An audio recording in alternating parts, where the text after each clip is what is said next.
Hello, guys, welcome to this podcast, Everyday Talkies, which ironically does not come out daily. I am Anshul and I talk about random things to random people, majorly about life, perspectives, and thinking process. It's like an interview, or let's say more of a conversation with one or two guests about random topics that interest us. To be really honest, it's just a way to reduce my inhibitions in talking to people. So come join me and enjoy.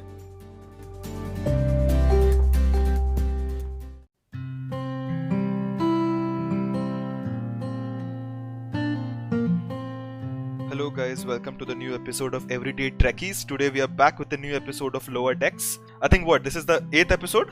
Yes, it is. So it is called the Veritas. So we have so many things to discuss, but before that, we'll follow our traditions and read the IMDb page. Meanwhile, but do you know what Veritas means? No idea. Veritas is actually it's a Latin term for truth. Wow. Yeah. So I think this episode has layers, bro. We'll get into it. Cool. And as soon as I open up the IMDb page, it seems to be the most highest rated episode till yet. I guess that would reflect in our views as well. But before that, let's read off the description here. Mariner, Boimler, Tendi, and Rutherford are caught off guard when aliens force them to testify about a series of seemingly unrelated events. That's fine. That's just basically it. I mean, okay, so let's go first. So I think you already know what I think about this episode because as soon as I was done watching it, I texted you in all caps, I think. So let's start with you. What do you think? Oh, this episode, like as you mentioned, it was the most awesome episode, at least for Lower Decks till now. Like especially for me, when you gave me your first impression, I did not even see the episode, so I was like, I had very high hopes. And as soon as I switched on the episode, the very first scene where you are reminded of Klingon trial and all of that, I'm like, damn, this is gonna be the episode. So yeah, this episode nailed it for me. What about you? As I texted to you, obviously, like it was the best Lower Decks episode yet. And the more I think about it, I think this might be one of my favorite episodes of just Star Trek ever. Whoa, damn, bro, you're competing with lots of episodes. I know, I am, but like this is one of those episodes that kind of goes beyond just the narrative of its particular show, you know. It's very meta, we'll get into it. Okay, so this episode, first of all, has a very different structure. It doesn't have A plot, B plot, C plot. It's only one plot, and it's structured like a mystery box. Our four main characters are brought into this alien prison / dungeon, where it's very, Klingon trial stuff, and they're brought up and they're asked to testify by this alien who is very intense, and each one goes through telling the events of a particular stardate that happened that seemingly have very little or absolutely no connection, and that's how you build the whole story of the episode. This episode also, not only it was good plot wise, I would say, it was a treat for all Star Trek lovers, I would say. Especially, I think all Lower Decks episode is in a way, but this episode had so many callbacks, so many references that I'm sure not a single person could, remember all of them or just pinpoint all of them. So, why don't we directly jump into it? So, how do you want to go? I think so. The best one would be we could go character wise and we could talk about each character's testimony. As per the episode, let's start with Mariner. So the Mariner thing starts with, first of all, they're in the repair bay, hanging out or like doing work. Tendi goes out to get something and she realizes that the entire ship was on red alert. But because Rutherford messed with the speakers, they don't know what is going on. And so Mariner and Boimler have bridge duty, and they basically say that they have to wing it. They get to the bridge and they're kind of going through the whole motions. But okay, before that, my one of my favorite parts. Should we talk about it in references? I don't see this episode. You can't really divide into our structure because every time you talk about a scene, there will be hundreds of references. So why don't we just go with the flow? Because I'm too excited to just wait for that section. Let's just go with it. Okay, so the Mariner part is basically all about the captain is asking for suggestions from Mariner and Boimler, and they're trying to wing it, but it all goes horribly wrong, and the bug ship, the Clicket ship, they basically get into a whole argument with them, and then the captain says, why don't you like send them a message? And Mariner basically fires a warning shot, and then the captain is like, what are you doing? Send them a message means bring them to dinner. And Mariner is like, no, why? Who said that? Do you know what is this reference to? This sentence. What is it? So I remembered this because I was watching the Wrath of Khan very recently. Okay. And in Wrath of Khan, Khan says, explain it to them or something like that. Very similar to them. And then they fire a or torpedo or something like that. So, and because later you see how Mariner is very much inspired and admires Khan, so I thought it was No, a yeah, that's- reference to that. Yeah, definitely. That now makes a lot more sense. That's what I was going to talk about. When they're in the ship bay, they're talking about who's the best badass, and Boimler is like Roga Danar, and I was like, that name kind of sounds familiar, and I looked it up, and he was apparently a character pretty much like Khan in. He was in one of the TNG episodes. Like, I don't remember much about it, but the way like Mariner gets offended that Boimler even suggested Roga Danar when Khan exists. I was like, yeah, that's pretty much me. Yeah, like Roga Danar is basically the Khan of TNG. I don't know, he was an Angolian or somebody. On the one hand, you have something like Roga Danar. On the other hand, you have Khan. You know, he's Khan. Like, that guy had a whole movie named after him. 2 movies, What has in fact. Roga Danar done? Into Darkness doesn't count. Well, see, that's why, like, the recent Trek watchers who have began Trek, they start with those movies and then they jump into No, World he, War. like, just like Benedict Cumberbatch and his like pasty white skin. It's just not. It's just not. Okay, cool. Okay, so we were talking about Mariner's goof-ups and how Mariner and Boimler were just winging it and saying the absolute Yeah. shit. So the guy who's asking them to testify, he gets really mad at it and he threatens Mariner. And so then he asks Rutherford what happened, because Rutherford has an implant, so he'll remember everything perfectly. So he asked him what happened, and Rutherford is like, really, you want to know about that particular stardate? And he's like, yes. And so then Rutherford starts talking to them. He tells them what's happening. He's working on the EPS conduits. If you leave them facing one way for too long, they get overheated. So he's just flipping switches basically. And Shax and Billups come to him and they're like, upgrade your implant because we need to go on a special mission. And he's like, okay, I usually upgrade it during my sleep, but I'll upgrade it now. Damn, you remember the dialogues even. Yeah, the implant basically starts to screw with him while Shax is explaining the mission about it's a denobular virus. I mean, just the random jokes like these are all through this episode, and blink and you'll miss them. Yeah, that is true. And I was glad, they mentioned Denubulin because, again, call back to the Enterprise IS. Oh right, yeah. Oh shit, I didn't even make that connection. What, Right. bro? The That was doctor- the obvious one. I didn't even think twice for that one.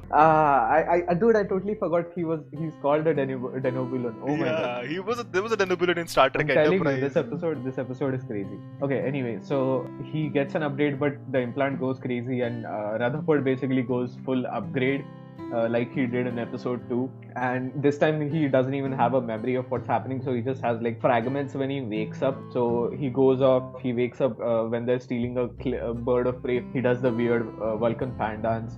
Then he goes off again, and then he wakes up at a Gorn wedding. That was, I think, my biggest laugh in the whole episode. Just Like, I was wondering what was a Gorn wedding. I never came across this species. Like, am I missing something? dude, they're one of the most famous species from the original series.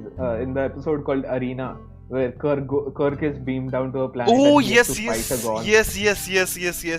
Now I remember. That's where the Gorn is from. I was so Ah. happy there was like another Gorn. Oh my god. That was such an old reference. Damn. It is, and like, I don't know why, but when I first saw that episode, it really stuck with me. Something about just that episode, I really love it so much. And so when that whole Gorn wedding thing started, I was just like, I was laughing my ass off. And then yeah, basically he's like, he wants the implant to take over, but it kind of doesn't for a while.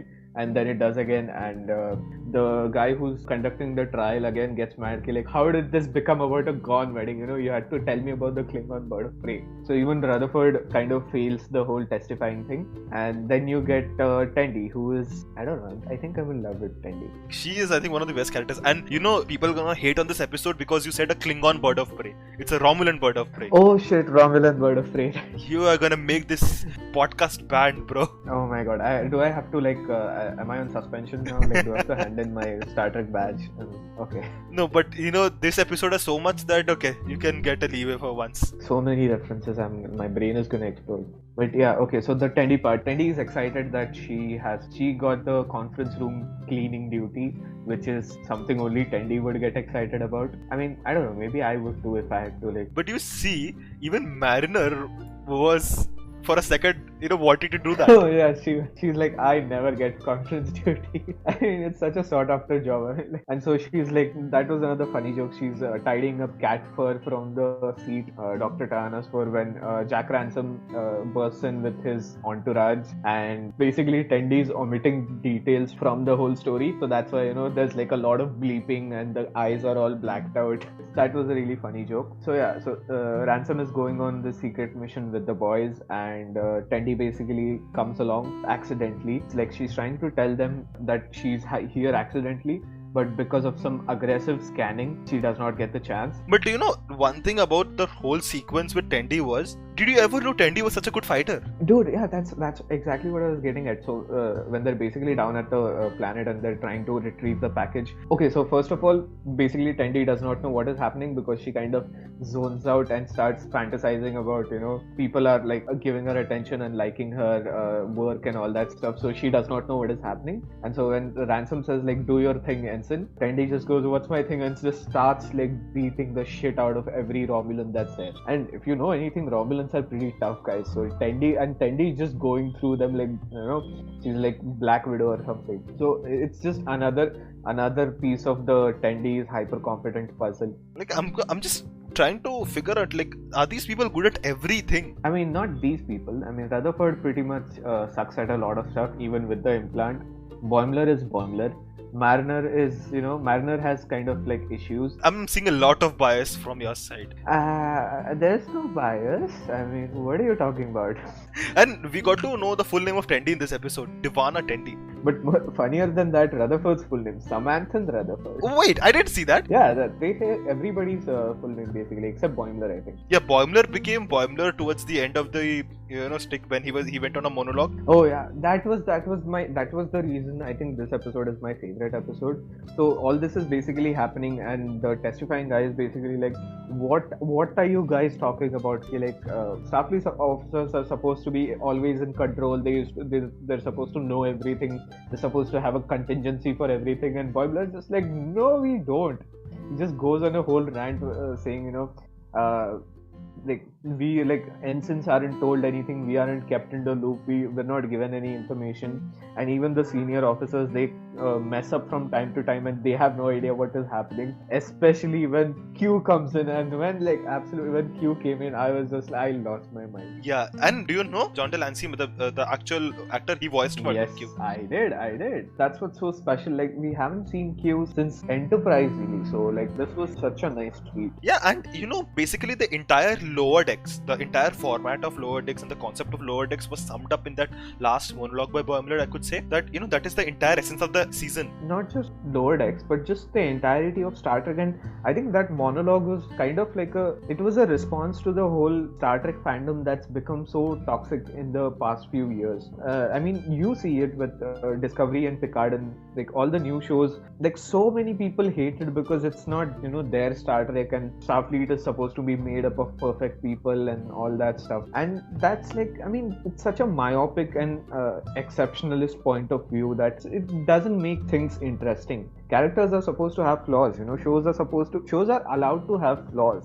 They don't have to be perfect and everything. So this was, I think, on a meta level, it was a very good, it was a very amazing, response to the whole idea that Star Trek should be this and only this. Yeah, I think it mostly stems from the idea that how G. Roddenberry started, that we want to make a show which is perfect in all sense. Yeah. And that is how the initial seasons went through, and we loved that series of ideas and ideations, and that is why we fell in love with Star Trek. I understand absolutely that. But in order for the characters to evolve, in order for the show to evolve, there has to be some conflict. Even if it fails, it's fine. Like, at one point, Boimler even says like Starfleet isn't perfect, and that's okay.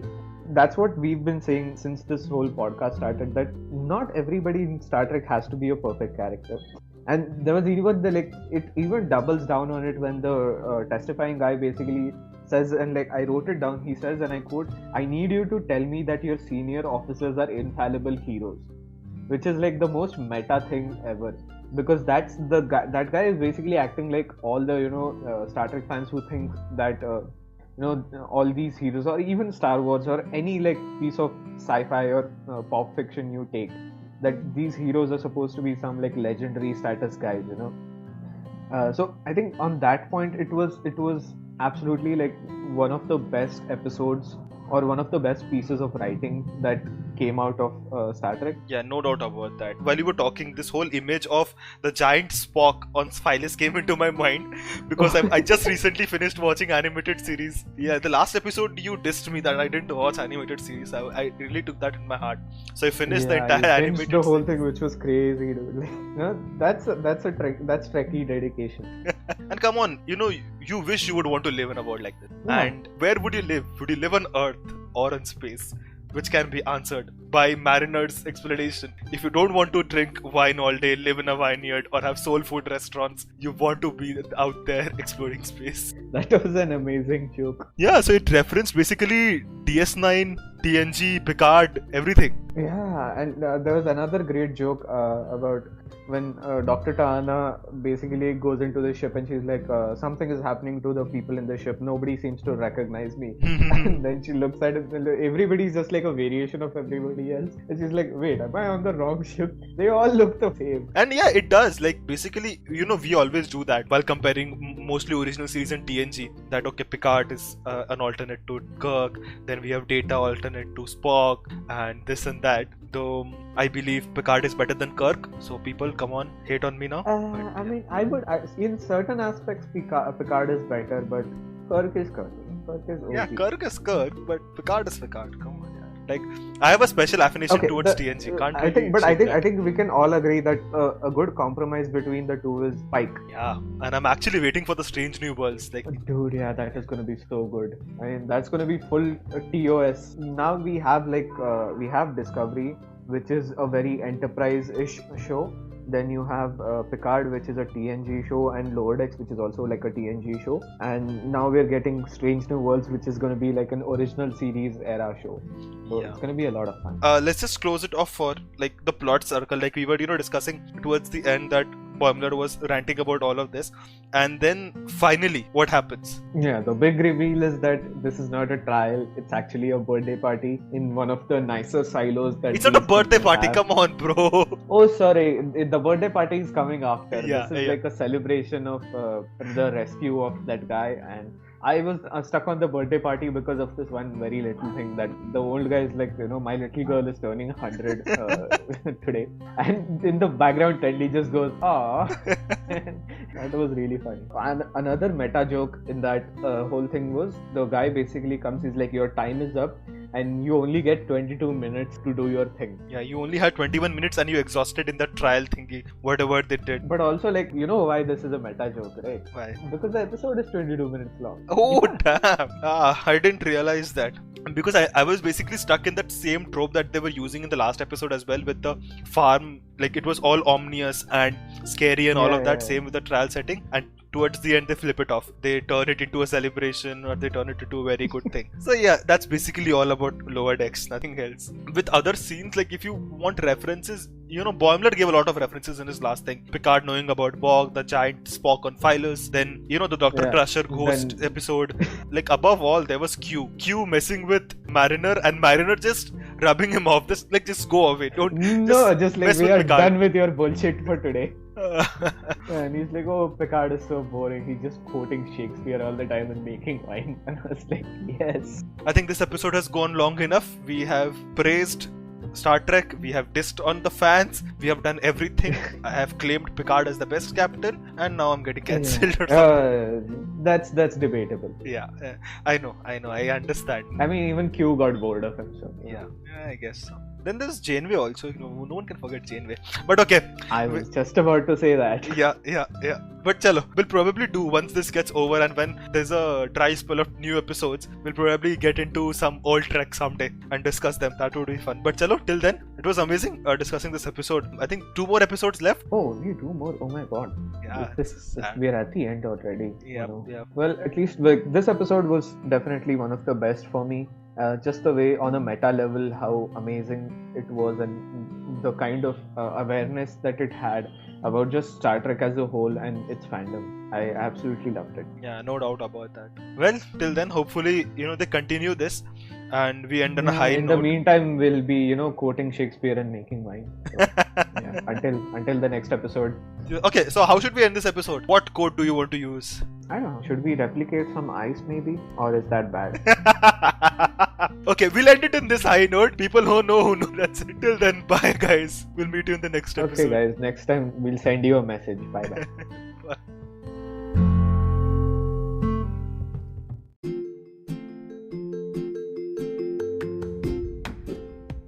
Thank you to all the listeners. I'll catch up with you again soon with someone new and lots of interesting discussions. So, bye.